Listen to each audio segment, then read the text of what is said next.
আমরা অলরেডি পৌঁছে গেছি স্টোনহেঞ্জে। বিস্তীর্ণ এলাকা দেখেন, খোলা, শুধু ফসল করে রেখেছে তারা।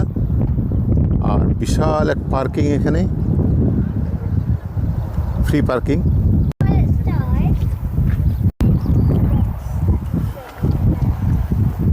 সো 1912 সালে ওই এয়ারক্রাফট যখন প্রথম দিকে আবিষ্কৃত হয়, তখন প্রথম দিকের একজন এয়ারম্যান এখানে ফ্লাই করতে গিয়ে ক্র্যাশ করে এখানে মারা গিয়েছে, এবং তার সম্মানে এখানে একটা ক্রস তৈরি করে রাখা আছে। এটা স্টোনহেঞ্জের মধ্যে। তো এখন আমরা কিউ আপ হলাম শাটল বাসে ওঠার জন্য, এবং শাটল বাস দিয়ে আমাদেরকে স্টোনহেঞ্জে নিয়ে যাবে।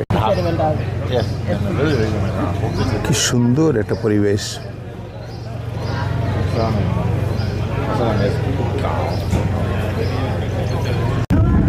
এই শাটল বাসে কোনো জায়গা নেই, ওই জায়গাটা যেটা আসছে আমরা ওইটাতে যাব বাসে করে। এটাও একটা এনজয়েবল জিনিস। এই স্টোনহেঞ্জের ভিতরের যে ইন্টারনাল মুভমেন্ট, একদম কাছাকাছি চলে এসেছি।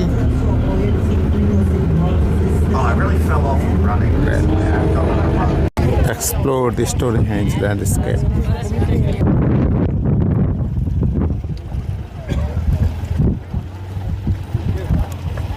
উপরের ভিউ এটা ফ্রম টপ। এসে গিয়েছি, নিয়ে যাচ্ছি আপনাদের কাছাকাছি, যত কাছে যাওয়া যায়।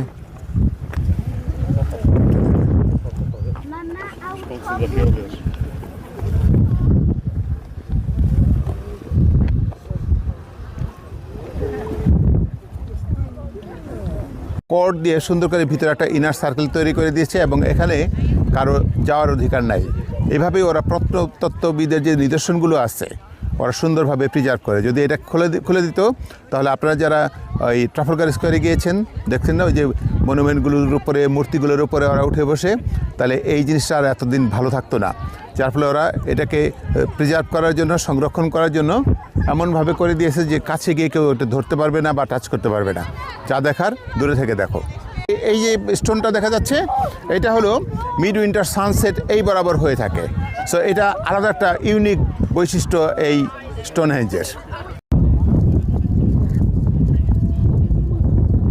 ফাইনালি আপনাদের যে প্রমিস করেছিলাম যে আমি স্টোনহেঞ্জে নিয়ে যাব আপনাদেরকে, এটা হলো সবচেয়ে কাছাকাছি পয়েন্ট থেকে আমি আপনাদেরকে ছবি তুলে নিতে পারছি।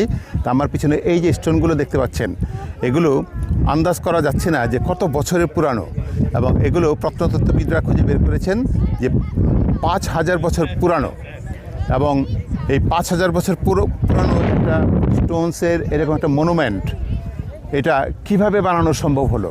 এবং এটা যে মাটি পরীক্ষা করেছে তারা, এই মাটির সাথে অনেকেই পৃথিবীর কোনো মাটির সাথে কোনো চিহ্ন খুঁজে পান নাই, যার ফলে প্রথমেই তাদের ধারণা যে এটা পৃথিবীর কোনো মানুষ তৈরি করে নাই, এটা করেছে হলো এলিয়েনরা অথবা ভিন গ্রহের কোনো মানুষ, অথবা কোনোভাবে এটা অলৌকিকভাবে তৈরি করা হয়েছে।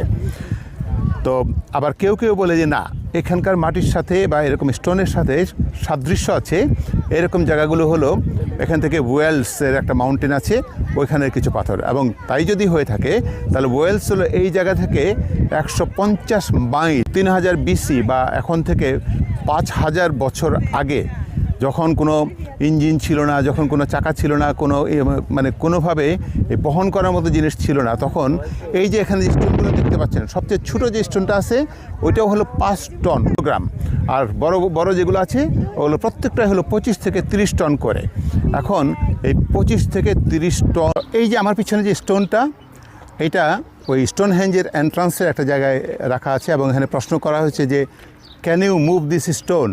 এটা হলো ওখানে যে স্টোনহেঞ্জের মধ্যে যে এই 60তম মানে 60th স্টোন যেটা, ওইটার একজাক্ট রেপ্লিকা হিসেবে এটা বানানো হয়েছে, এবং মানুষকে বোঝানোর জন্য যে কত ওজন ছিল, এবং এটা বহন করার জন্য যে কিভাবে তারা করে থাকতে পারে 5000 বছর আগে, ওইরকম একটা সিম্বলিক জিনিস আমাদের জন্য রেখে দিয়েছে। এবং এটার ওজন হলো 28 টন। আমার পিছনে যে এই যে কুড়ে ঘরগুলো, হাট, এগুলো বানিয়ে রাখে, এগুলো রেপ্লিকা। এবং এগুলো বোঝানো হচ্ছে যে যখন এখানে ওই রিনোভেশন কাজ করেছে স্টোনহেঞ্জ পাওয়ার পরে, তখন যে শ্রমিকরা ছিল, ওই শ্রমিকরা এরকম কুড়ে ঘর বানিয়ে এখানে ছিল। তো এটাও একটা সুন্দর দেখার জিনিস। ভিতরে ওদের কিছু ব্যবহৃত জিনিসপত্র আছে কয়েক শত বছরের। এই যে একটা কোড়ে ঘরের ভিতরে আপনাদেরকে যদি দেখাই তাহলে দেখবেন যে বাংলাদেশে যে গোয়ালঘর থাকে প্লাস কিচেন থাকে। এই যে এটা ছিল ওই শ্রমিকদের বিছানা, ওদের জিনিসপত্র রাখার একটা র্যাক আর একটা বিছানা, আবার ওয়ালের ভিতরে কি আঁকিবুকি শৈল্পিক, এবং উপরে দেখেন কত বছর পুরানো এগুলো। 3টা প্রশ্ন, কারা বানালো এটা, কিভাবে বানালো, আর কী জন্য বানিয়েছে, এইটার প্রশ্নের কোনো উত্তর নেই। হাওয়ার এই যে বললাম যে সভ্যতাগুলো যদি আপনারা পড়ে থাকেন, এই যে প্রাগৈতিহাসিক যুগ, ব্রোঞ্জ যুগ, তারপরে আপনার এই যে কপার এজ, স্টোন এজ, তো ওগুলো হলো বিভিন্ন যুগের তারতম্য, কে বলে পার্থক্য। কিন্তু সভ্যতাগুলো যদি আমরা চিন্তা করি, যেমন ইজিপশিয়ান সিভিলাইজেশন আর ইন্ডাস সিভিলাইজেশন, তার মানে হলো যে ওই সিন্ধু সভ্যতা এবং মিশরী সভ্যতা, এই দুটার বয়স হলো প্রায় 5000 বছর। আবার রোমান, গ্রিক সিভিলাইজেশন, এগুলো হলো মানে 2000 থেকে 3000 বছরের পুরানো। যাই হোক, এইটাকে প্রত্নতাত্ত্বিকরা বের করেছেন যে এটা 5000 বছরের পুরানো, এবং তাই যদি হয়ে থাকে তাহলে সিন্ধু সভ্যতা এবং এই মিশরী সভ্যতা বা ইজিপশিয়ান সভ্যতার সাথে মিলে যায়। এবং শুধু তাই না, ওই সময় যে পেট্রা, জর্ডানের যে সপ্তমাশ্চর্যের একটা, পৃথিবীর সপ্তমাশ্চর্যের যে একটা পেট্রা জর্ডানে, যেটা ওইটাও এই 5000 বছরের পুরানো। তারপর আকাবা সিটি, রেড সির এলাকায়, যেটা মানে পৃথিবীর সবচেয়ে প্রাচীন বন্দরনগরী আকাবা, সেটাও 5000 বছর পুরানো। সিন্ধু সভ্যতা আমরা পড়েছি, ওইটাও 5000 বছর পুরানো। তাহলে এটাও যদি 5000 বছরের পুরানো হয়, তার মানে আমার ধারণা এটা কোনো কিছুর সাথে মিলানো না। আমি ইতিহাসবেত্তাও না, আমি প্রত্নতত্ত্ববিদও না, আমি সায়েন্টিস্টও না। জাস্ট আমার জেনারেল আইডিয়া থেকে আমার কাছে মনে হচ্ছে যে ওইটার সাথে একটা লিঙ্ক আছে। ওই সময়ের মানুষগুলো মনে হয় বেশি ছিল, মানে ওদের অনেক জ্ঞান বিজ্ঞানের অনেক ধারণা ছিল, যেটা হয়তো পরবর্তীতে ওই যে আমরা যে নূহ আলাইহিস সালামের বন্যার কথা শুনেছি, যখন পৃথিবীটাকে আবার নতুন করে এই সৃষ্টি তৈরি করা হয়েছে, সব কিছু আগেরগুলোকে ধ্বংস করে দিয়ে, তো ওইরকম কিছু একটা লিঙ্ক আছে। যাই হোক, তো এটা হলো কারা বানিয়েছে, এইটার একটা সাধারণ জ্ঞান। কেন বানালো, এটার অনেকগুলো থিওরি আছে। তার ভিতরে একটা হলো যে এটা একটা মিলনস্থান ছিল ওদের, হয়তো বাৎসরিক বা 3-4 বছর পরে ওদের কোনো উৎসব অনুষ্ঠানে, পার্বণে, এগুলোর জন্য ওরা এখানে জড়ো হতো। অথবা এটা কোনো একটা ধর্মীয় কোনো মিলনস্থান ছিল, অথবা উপাসনালয় ছিল, বা পিলগ্রিম সেন্টার ছিল, আমাদের যে মসজিদ, মন্দির, এই ধরনের কিছু একটা। আর কেউ কেউ বলে যে না, এটা একটা আরোগ্যশালা ছিল, মানে নিরাময় কেন্দ্র ছিল। মানুষ এখানে আসতো, এখানের আবহাওয়া, এখানে প্রাকৃতিক চিকিৎসা, এগুলো সব কিছু দিয়ে মানুষ নিরাময় হইতো। আবার কেউ কেউ মনে করে যে না, এটা তৈরি হয়েছে হলো, এটা ওই যে জ্যোতির্বিজ্ঞানীদের জন্য একটা বিশেষ সায়েন্টিফিক নিদর্শন। কারণ হলো যে এই যে ওখানে যে একটা পিলার স্টোন দেখালাম আপনাদেরকে, যে মিডসামার সানসেট পয়েন্ট, যে যখন এই উইন্টারে যখন সূর্যাস্ত হয়, তখন ওইটার বরাবর হয়। আর এইদিকে যদি দেখায় আপনাদেরকে, এই এন্ট্রান্স পয়েন্টে, এই যে এখানে আরও কয়েকটি স্টোন আছে, এবং এই যে এন্ট্রান্স পয়েন্টটা, যে সামারের যে সূর্যোদয়গুলো ওইটা ওই বরাবর হয়ে থাকে। কাজেই ওরা এই যে সম্ভবত জ্যোতির্বিজ্ঞানীদের একটা অনেক এই ক্যালকুলেশনের ফসল এটা। যেমন জর্ডানে আমরা পেয়েছি যে ওয়াটার ক্লক একটা জিনিস আছে, ওরা সেই প্রাগৈতিহাসিক আমল থেকে, মানে 5000 বছরেরও আগে থেকে এমনভাবে ওরা এই ঝর্ণার সাথে পানির ফ্লো তৈরি করেছিল যে ওই পানির প্রবাহ দেখে বা পানির পতন দেখে বা স্প্রিং ফল দেখে তারা বলতে পারতো এখন কয়টা বাজে, 3টা বাজে না 4টা বাজে। তো ওইরকম কিছু একটা এখানে হয়ে থাকতে পারে। আর আরেকটা তত্ত্ব তো আছেই যে এটা হলো পৃথিবীর কেউ বানায় নাই, এটা হলো এলিয়েনরা বা ভিন গ্রহের মানুষ বানিয়েছে, এরকমও একটা থিওরি আছে। যাই হোক, যারাই এটা বানিয়ে থাকুক না কেন, যখনই বানিয়ে থাকুক না কেন, যে কারণেই বানিয়ে থাকুক না কেন, আমরা জানি যে ইতিহাস শুধু পড়ে জানা না, ইতিহাসটা হলো কাছে এসে এটাকে আরও বেশিভাবে অনুধাবন করা, এবং এটার পিছনের যে গূঢ় রহস্যগুলো আছে, যে ধর্মীয় হোক বা ঐতিহাসিক হোক অথবা জাগতিক হোক, যে কারণেই হোক না কেন, এটা জানার একটা মহা একটা আকর্ষণ থাকে। আমার ব্যক্তিগতভাবে আমার মধ্যে সেটা আছে।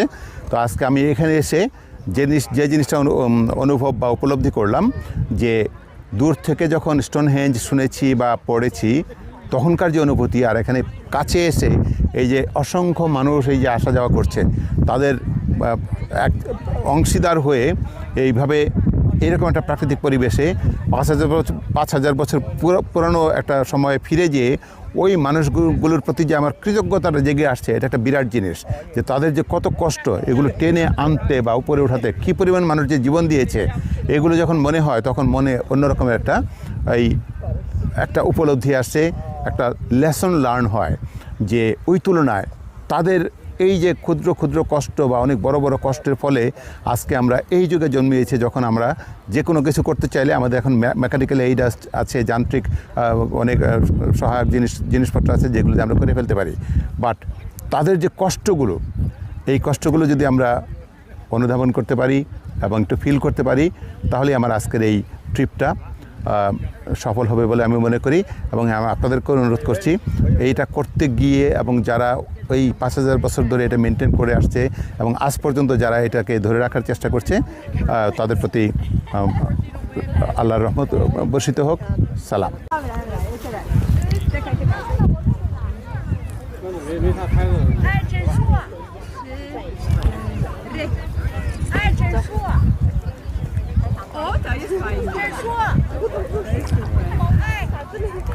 সো ভিউয়ার্স, আজকে এই পর্যন্তই।